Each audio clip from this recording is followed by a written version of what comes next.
பழைய செய்தியடா. வீரம் உள்ளதை காட்டி நிற்பது புதிய நீதியடா.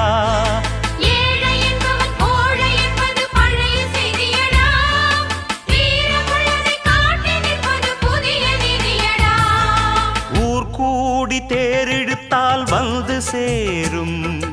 ஒரு மனதாய் நாம் இருந்தால் துன்பம் தீரும்.